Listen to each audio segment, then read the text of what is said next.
Sir ನಮಸ್ತೆ. ನಮಸ್ತೆ sir, ಇದು ಶಿವಪ್ರಸಾದ್ ಬೋಳಂತೂರು, ವಿಶ್ವವಾಣಿ ಟಿವಿಯಿಂದ ಮಾತನಾಡೋದು ಸರ್. ಹೇಳಿ.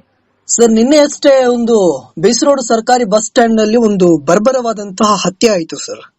ಹೌದು. ಇದೊಂದು ಕೇಸ್ ಏನಿದೆ, ಈ ಒಂದು ಬರ್ಬರವಾದ ಹತ್ಯೆ ಏನಿದೆ ಹಾಡಹಗಲೇ ಆಗಿರುವಂತದ್ದು.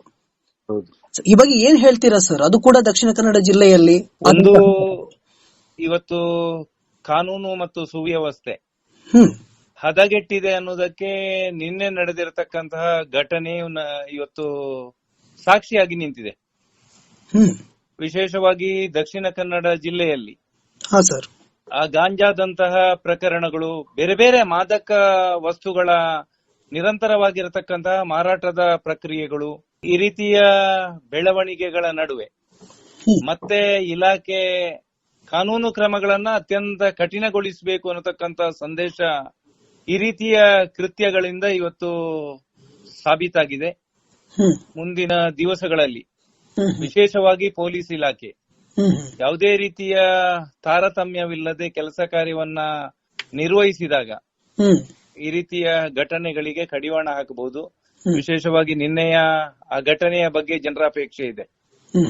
ಯಾರು ಈ ಕೃತ್ಯವನ್ನ ಮಾಡಿದಾರೆ ಅವನನ್ನ ಎನ್ಕೌಂಟರ್ ಮಾಡಬೇಕು ಅನ್ನತಕ್ಕಂತ ಆಗ್ರಹ ಇವತ್ತು ಇಲಾಖೆಯ ಮುಂದಿದೆ. ಈ ರೀತಿಯ ಘಟನೆಗಳು ನಡೆದಂತಹ ಸಂದರ್ಭದಲ್ಲಿ ಆ ರೀತಿಯ ಒಳ್ಳೆಯ ನಿರ್ದಾಕ್ಷಿಣ್ಯ ಕ್ರಮವನ್ನ ಕೈಗೊಂಡ್ರೆ ಮುಂದಿನ ದಿವಸದಲ್ಲಿ ಈ ರೀತಿಯ ಕೃತ್ಯಗಳು ನಡೀಲಿಕ್ಕೆ ಅಸಾಧ್ಯ ಅನ್ನತಕ್ಕಂತ ಸಂದೇಶವನ್ನ ಅತ್ಯಂತ ಸ್ಪಷ್ಟವಾಗಿ ಪೊಲೀಸ್ ಇಲಾಖೆ ಸಮಾಜಕ್ಕೆ ಕೊಡಬೇಕಾಗಿರ್ತಕ್ಕಂತ ಅವಶ್ಯಕತೆ ಇದೆ. ಇವತ್ತು ಬೇರೆ ಬೇರೆ ಸಂದರ್ಭಗಳಲ್ಲಿ ನಿನ್ನೆಯೂ ಕೂಡ ದೊಡ್ಡದಾಗಿರ್ತಕ್ಕಂತ ಮಾದಕ ವಸ್ತುವನ್ನ ವಶಪಡಿಸಿಕೊಳ್ಳತಕ್ಕಂತ ಮತ್ತು ಕೇಸು ದಾಖಲು ಮಾಡತಕ್ಕಂತ ಪ್ರಯತ್ನವನ್ನು ಇಲಾಖೆ ಮಾಡಿದೆ. ನಾನು ಅದನ್ನ ಅಭಿನಂದಿಸ್ತೇನೆ.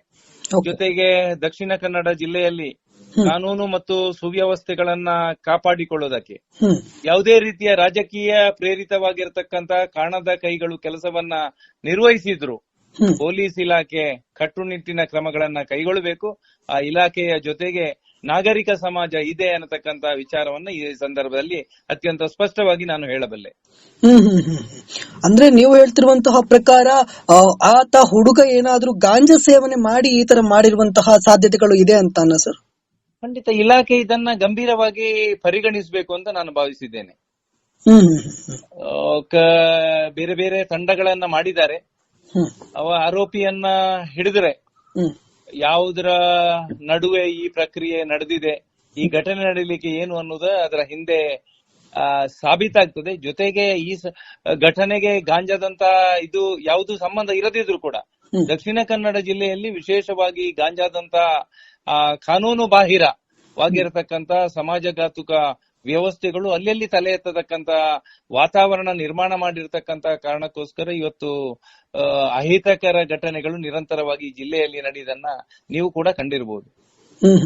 ಆದ್ರೆ ಈ ಬಗ್ಗೆ ಅಲ್ಲಿನ ಶಾಸಕರಾಗ್ಲಿ ಅಥವಾ ಸಂಬಂಧಪಟ್ಟಂತಹ ಸಂಸದರಾಗ್ಲಿ ಈ ಬಗ್ಗೆ ಮಾತನಾಡಿರೋದು ತಮಗೆ ಗೊತ್ತಿದೆಯಾ ಸರ್? ಆ ಬಗ್ಗೆ ನಾನೇನು ಹೇಳಲಿಕ್ಕೆ ಇಚ್ಛೆ ಪಡುವುದಿಲ್ಲ. ಒಬ್ಬ ರಾಜಕಾರಣಿಯಾಗಿ, ಒಬ್ಬ ಜನಪ್ರತಿನಿಧಿಯಾಗಿ ಹೇಗೆ ಇರಬೇಕು, ಯಾವ ಸಂದರ್ಭದಲ್ಲಿ ಏನು ಮಾಡಬೇಕು ಅನ್ನತಕ್ಕಂತ ಪರಿಜ್ಞಾನ ಎಲ್ಲ ಜನಪ್ರತಿನಿಧಿಗಳ ಜೊತೆ ಇರ್ತದೆ ಅಂತ ನಾನು ಭಾವಿಸಿದ್ದೇನೆ. ಈ ಬಗ್ಗೆ ನಾನೇನು ಹೇಳುವುದಕ್ಕೆ ಇಚ್ಛೆ ಪಡುವುದಿಲ್ಲ. ಒಟ್ಟಾರೆಯಾಗಿ ನಿನ್ನೆ ನಡೆದಿರತಕ್ಕಂತ ಘಟನೆಯ ಬಗ್ಗೆ ಖಂಡನೆಯನ್ನ ವ್ಯಕ್ತಪಡಿಸ್ತಾ ಸರ್ಕಾರ ಈ ಪ್ರಕರಣವನ್ನ ಗಂಭೀರವಾಗಿ ಪರಿಗಣಿಸಬೇಕು ಮತ್ತು ಆ ಯುವತಿಯ ಮನೆಗೆ ಪರಿಹಾರವನ್ನ ಕೊಡಬೇಕು ಅನ್ನೋದನ್ನ ಈ ಸಂದರ್ಭದಲ್ಲಿ ನಾನು ಹೇಳೋದಕ್ಕೆ ಇಚ್ಛೆ ಪಡ್ತಾ ಇದ್ದೀನಿ. ಆ ಯುವತಿಯ ಮನೆಯವರ ಬಳಿ ತಾವು ವಿಚಾರವನ್ನ ನಡೆಸಿದ್ರ ಸರ್ ಈ ಬಗ್ಗೆ ಕುರಿತಂತೆ ಅಂತ? ನಿನ್ನೆ ಆಸ್ಪತ್ರೆಗೆ ಹೋಗುವಂತ ಸಂದರ್ಭದಲ್ಲಿ ಅವರ ಸಂಬಂಧಿಕರು ಅನೇಕ ಜನ ಸಿಕ್ಕಿದ್ರು. ಆ ಯುವತಿ ಅಲ್ಲಿ ಪುಷ್ಪರಾಜ್ ಆಸ್ಪತ್ರೆಯಲ್ಲಿ ಕೆಲಸ ನಿರ್ವಹಿಸ್ತಾ ಇರುವಂತದ್ದು, ಒಳ್ಳೆಯ ನಡತೆಯುಳ್ಳಂತ ಹುಡುಗಿ ನಮ್ಮ ಮನೆಯವಳು ಅನ್ನುವಂತ ಬಹಳಷ್ಟು ನೋವು ಅವರ ಮುಖದಲ್ಲಿ ಮತ್ತು ಅವರ ಭಾವನೆಗಳನ್ನ ವ್ಯಕ್ತಪಡಿಸುವಂತಹ ಸಂದರ್ಭದಲ್ಲಿ ಇತ್ತು.